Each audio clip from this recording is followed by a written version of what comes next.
Turning now to a story that is all new at 4. Go ahead, take a look at your screen here. This is what happens in an underride accident. Jarring to see this, right? It is when a vehicle crashes into a truck and continues underneath it. Tonight, we have major news in the decades-old fight to improve tractor-trailer safety so accidents like this can be prevented. There's been a landmark court case against one of the nation's leading trailer manufacturers. A $462 million verdict holding the company liable for not doing enough to prevent one of the most violent types of crashes on the roadway.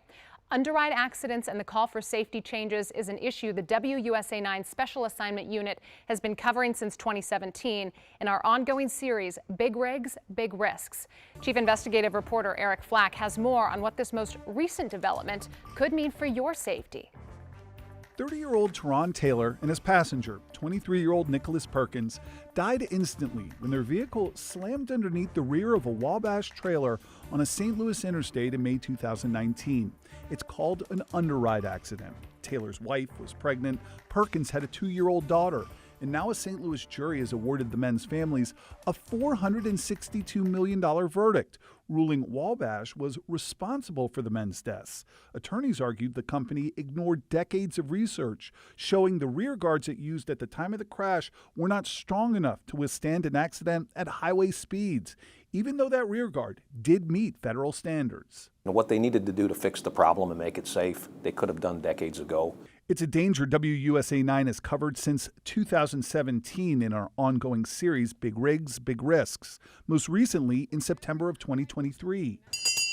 When families from across the country who lost loved ones in underride accidents gathered at the U.S. Department of Transportation, demanding stricter safety regulations.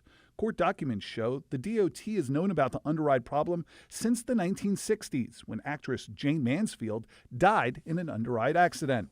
And while the National Highway Transportation Safety Administration does now require rear guards on semis, it does not mandate those rear guards meet the highest safety standards on the market.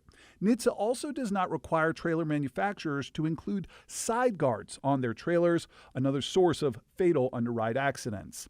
In an email, Marianne Karth, an underride safety advocate whose daughters Annalea and Mary both died in an underride accident in 2013, told WUSA 9 the jury verdict should send a message, and manufacturers should understand their liability if they continue to resist installing well-designed underride protection. It is my hope that the end result will be a fleet of trailers on the roads of our country with stronger underride protection. Wabash is not doing interviews, but in a statement posted to its website, its general counsel and chief administrative officer wrote, "While this was a tragic accident, we respectfully disagree with the jury's verdict and firmly believe it is not supported by the facts or the law. No rear guard impact or trailer safety technology has ever existed that would have made a difference here." The company said it is evaluating all available legal options in response to the verdict. NHTSA told us the agency's work to reduce underride accidents include improving data collection, more research, and establishing a formal underride advisory committee.